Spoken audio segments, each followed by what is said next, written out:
नमस्कार मित्रांनो, लाडकी बहीण योजना या योजनेची आज सगळ्यात मोठी अपडेट तुम्हाला मी सांगणार आहे. ॲपवर ही यादी आलेली आहे. आता या यादीमध्ये तुमचं नाव काही जणांचं जे आहे ते पास झालेलं आहे, काही जणांचं नाकारलं आहे, काही जणांचं पेंडिंग आहे. हे कसं बघायचं आणि ह्याचा अर्थ काय या सगळ्यांची माहिती मी आज तुम्हाला या व्हिडिओमध्ये देणार आहे. तर तुम्ही जर माझ्या चॅनलवरती नवीन असाल, सर्वप्रथम पहिल्यांदा आला असाल, तर पहिल्यांदा माझ्या चॅनलला सबस्क्राईब करा आणि व्हिडिओ चांगला वाटला तर व्हिडिओला लाईक करा, पटापटा लाईक करा. कारण काय होतं, मी लगेच माहिती तुमच्यापर्यंत पोहोचवतो. आता हे सगळे बघा, सगळ्यांना माहिती आहे लाडकी बहीण योजनेचा फॉर्म सगळ्यांनी भरला आहे. सगळ्यांना आता एकच उत्सुकता आहे की आमची यादी कधी येणार, आमच्या यादीवर आमच्या ॲपवरची जी काही यादी आहे ती कुठं लागणार. तर पहिल्यांदा तुम्हाला सांगतो की यादी ही तुमच्या ॲपवर लागायची आहे, त्यामुळे काही जास्त टेन्शन घ्यायचं नाही. आणि तुम्हाला मी आज सगळ्या प्रश्नांच्या याच्यावरती उत्तर पण देणार आहे की ॲपचं यादी कुठं काय सगळं. तर चला व्हिडिओला सुरुवात करूया. पहिल्यांदा सर्वप्रथम तुम्हाला काय करायचं मित्रांनो, तुमचं जे ऍप्लिकेशन आहे त्याच्यावरती यायचं आहे. ऍप्लिकेशन ओपन करायचं आहे आणि तुमचा जो काही फॉर्म भरला आहे त्या फॉर्मवर यायचं आहे तुम्हाला. सर्वप्रथम फॉर्म तुम्ही असं आलात की तुम्हाला दिसेलच की पहिल्यांदा की तुमचं फॉर्म ज्यावेळेस तुम्ही क्लिक केलं, अर्ज जिथे केलेले अर्ज आहेत त्याच्यावर केलेल्या अर्जावर क्लिक करायचं आहे. पहिल्यांदा त्याच्यावरती क्लिक केल्यानंतर तुम्हाला असं तुमचा फॉर्म दिसेल. आता ह्याच्यामध्ये तुम्हाला सांगतो, खूप जणांचे प्रश्न आहेत की दादा आमचं SMS व्हेरिफिकेशन डन होतंय. मग SMS डन व्हेरिफिकेशन डन झालं म्हणजे काय? आता कोणाचा असा प्रश्न आहे की आमचं SMS व्हेरिफिकेशन डन अजून झालेलं नाही, तिथं रेड दाखवत आहे, त्याचा अर्थ काय? आणि आमचं अजून पेंडिंग मध्येच दाखवत आहे, तर त्याचा अर्थ काय? तर सगळ्यांना मी एक सांगू इच्छितो मित्रांनो की SMS व्हेरिफिकेशन डन म्हणजे तुमचं आता SMS व्हेरिफिकेशन झालेलं आहे. आता तुमचं कुठल्याही प्रकारचं SMS व्हेरिफिकेशन होणार नाही. आता कोणाकोणाचं अजून पण पेंडिंग मध्ये दाखवत आहे, ज्यांनी आता उशिरा फॉर्म भरले त्यांचा अजून फॉर्म काय करत आहे, पेंडिंग मध्ये दाखवत आहे. तर पेंडिंग मध्ये दाखवत आहे तर याचं काही घाबरून जायचं कारण नाही. ज्यावेळेस तुमचा फॉर्म तिथल्या कार्यालयातून अप्रूव्ह होईल तो तेव्हा पेंडिंग टू सबमिटेड मध्ये जाईल. कळालं तुम्हाला? ज्यावेळेस तुमचा अप्रूव्ह होईल त्यावेळेस अप्रूव्ह झाल्यानंतर पेंडिंग टू सबमिटेड मध्ये जाईल. आणि ज्यांना ज्यांना आता कोणी कोणी खूप मला प्रश्न पडतात की म्हणजे प्रश्न येतात की आमचा फॉर्म चुकला आहे एडिट करताना, माझा म्हणजे त्यांच्याकडे एडिटचा ऑप्शन आला होता, पण त्यांच्या काही छोट्याशा चुकीमुळे परत एकदा त्यांचा अकाउंट नंबर चुकीचा गेला, मोबाईल नंबर चुकीचा गेला, त्याच्यामुळे त्यांच्याकडे OTP येत नाही. तर मित्रांनो, तुमचा फॉर्म पात्र होईल का नाही होईल ह्याचं मी सगळं आता येणाऱ्या व्हिडिओमध्ये सगळं सांगणार आहे. त्यामुळे व्हिडिओला संपूर्ण बघा, व्हिडिओ कुठेही स्किप करू नका, मध्ये व्हिडिओला सोडून जाऊ नका आणि पूर्ण व्हिडिओ बघा. तर ह्या सगळ्यांची उत्तर मी देणार आहे. हे बघा, आता तुम्हाला इथं व्हिडिओमध्ये दिसतच आहे, एक कोपऱ्यात निळं बटन आहे बघा, आय बटन. तर आय बटन तुम्हाला दिसत आहे, हिरव्याच्या शेजारी हिरवं जे बटन आलं वरती डनच्या शेजारी जी एक निळं बटन आहे त्याच्यावरती क्लिक केल्यानंतर तुम्हाला तुमच्या फॉर्म बद्दलची सगळी माहिती कळणार आहे. आता ती कशी माहिती आहे आणि त्याचं सगळं स्वरूप काय आहे तर चला आपण ते बघूया. हे बघा, ज्यावेळेस तुम्ही त्या आय बटनावर क्लिक कराल तर पहिल्यांदा तुमचं जे इन्फॉर्मेशन तुम्हाला दाखवतं ते अशी आहे, पेंडिंग टू सबमिटेड.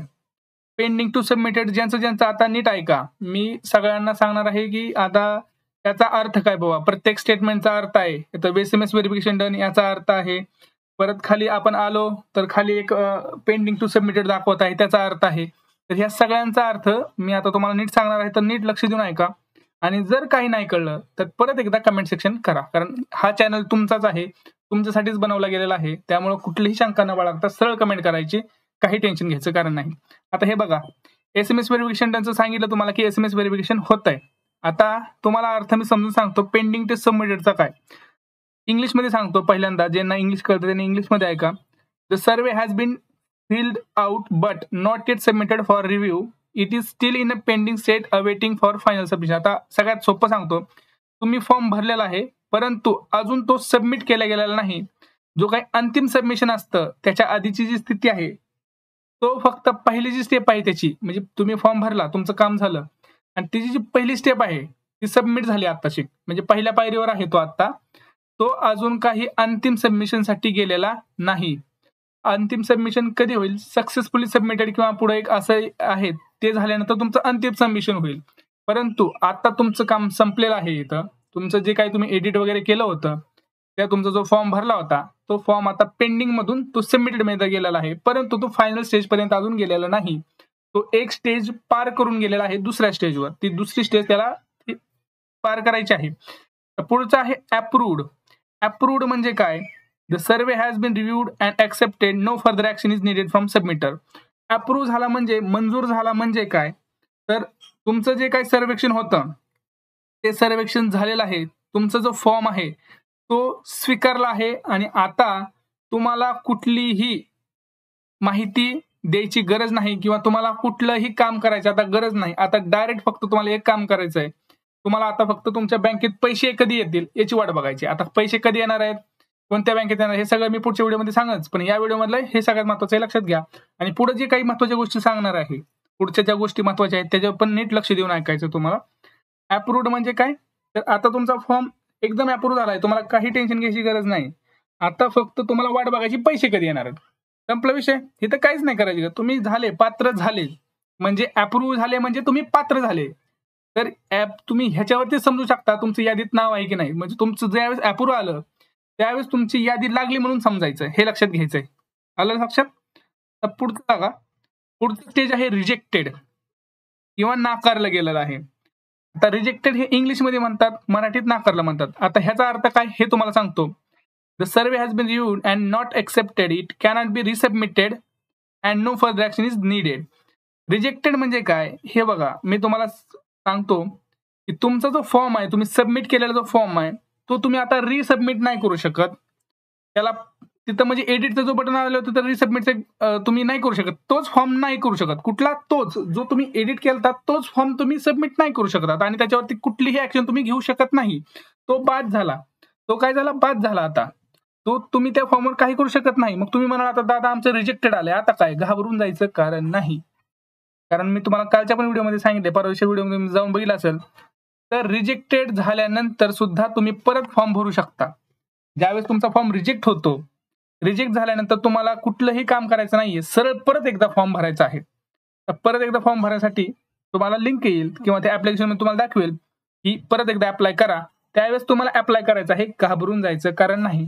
इथं सगळेच पात्र होणार आहेत. रिजेक्टेड का होतात लोक तुम्हाला सांगतो. चुकीनं होतात, आपल्या स्वतःच्या चुकीनं होतात. काय होतं, कोणी कोणी झेरॉक्स टाकतं, कोणी कोणी चुकीचा मोबाईल नंबर टाकतं, ओटीपी जात नाही, मग ते रिजेक्टेड होतात, अप्रूव्ह होत नाहीत. रिजेक्टेड झाल्यानंतर तुमचा पुढं तो प्रोसेस होत नाही. मग रिजेक्ट झालं म्हणून घाबरून जायचं कारण नाही. रिजेक्ट झाला तरी परत एकदा तुम्ही फॉर्म भरू शकता. कळलं तुम्हाला आता, सगळ्यात महत्वाचं कळलं. आता याच्या पुढचं काय, तर डिसअप्रूव्ड. डिसअप्रूव्ड, आता डिसअप्रूव्डचा अर्थ नीट लक्षून घ्या. डिसअप्रूव्ह आणि रिजेक्ट मध्ये खूप फरक आहे. आता काय काय चुकीची माहिती सांगत आहेत. रिजेक्टेड मध्ये म्हणजे तुम्ही आता फॉर्मच नाही भरू शकत, डिसअप्रूव्ड मध्ये म्हणजे तुम्ही परत फॉर्म भरू शकता, असं नाही मित्रांनो. रिजेक्ट झाला तरच तुम्ही परत फॉर्म भरू शकता. आता डिसअप्रूव्ड म्हणजे काय, ज्यावेळेस तुम्ही डिसअप्रूव्ह व्हाल म्हणजे तुमची काहीतरी चुकीचं एखादं डॉक्युमेंट राहिलंय, बरोबर, एखादं डॉक्युमेंट तुम्ही झेरॉक्स केले, मग तुम्ही त्याला तिथं तुमचं जर स्टेटस डिसअप्रूव्ह आलं तर तुम्ही तोच जो फॉर्म भरलाय तोच फॉर्म परत एकदा एडिट करू शकता. समजलं तुम्हाला, म्हणजे एडिटचा ऑप्शन परत एकदा येणार आहे, लक्षात घ्यायचं तुम्हाला. तोच फॉर्म तुम्ही परत एडिट करू शकता आणि परत तो सबमिट करू शकता, हे लक्षात घ्यायचंय. आलं लक्षात सगळ्यांच्या. डिसअप्रूव्ड म्हणजे काय, की जर तुमची एखादी माहिती राहिली गेली असेल, जसं आता हमीपत्र खूप जणांनी टिक मार्क न करता अपलोड केलंय, बाकीचं सगळं ठीक आहे, मग त्यांचे ते रिजेक्ट नाही होणार, तो डिसअप्रूव्ह होणार, तो नाकारला जाणार, म्हणजे नाकारला नाही जाणार, तो फक्त डिसअप्रूव्ह होणार. कळलं, अस्वीकार झाला, तो स्वीकारित नाही, अस्वीकार म्हणजे तो स्वीकारला गेलेला नाही, तो मंजूर नाही झालेला फक्त, पण तो मंजूर होऊ शकतो तोच फॉर्म. फक्त तुम्हाला तिथं परत एकदा एडिट करायचंय आणि एडिट केल्यानंतर परत सबमिट करायचंय. लक्षात आलं. सगळ्यात महत्वाची गोष्ट काय, रिजेक्टेड मध्ये आणि डिसअप्रूव्ड मधला डिफरन्स कळाला तुम्हाला. रिजेक्टेड मध्ये ज्यावेळेस तुमचं स्टेटस असतं त्यावेळेस तुम्ही परत तो फॉर्म एडिट नाही करू शकत. कळालं, तो फॉर्म बाद झाला, आता तुम्ही नवीन फॉर्म भरा, नवीन त्याच्यामध्ये माहिती भरा आणि मग सबमिट करा. पण जर तुम्ही डिसअप्रूव्ड असं आला आहे तुम्हाला स्टेटस, तर तुम्ही तोच फॉर्म परत एकदा एडिट करा, परत एकदा दुरुस्त करू शकता आणि परत तोच फॉर्म दुरुस्त झाल्यानंतर सगळी माहिती व्यवस्थित भरल्यानंतर मग सबमिट करा. मग परत त्याची पुढची स्टेप असेल पेंडिंग टू सबमिटेड. सबमिटेड झाला असेल, व्यवस्थित जर सगळं असेल तर अप्रूव्ड. अप्रूव्ड जर झाला नाही झाला तर पैसे येणार डायरेक्ट. आणि जर तुमचं जर काही चुकीची माहिती असेल, जर तुम्ही त्याच्यामध्ये पात्र झाला नसाल तर तुम्हाला तो डायरेक्ट रिजेक्ट होईल. पात्र नाही कसं ठरतं, रिजेक्टेड कधी होतं सांगतो तुम्हाला आणि डिसअप्रूव्ड कधी होतं. रिजेक्टेड कधी होतं, जर तुमचं उत्पन्न 2.5 लाखापेक्षा जास्त असं दिसलं त्यांना तर ते रिजेक्ट झाला. कळलं, तुम्ही त्याच्या अटीमध्ये नाही आले, बरोबर.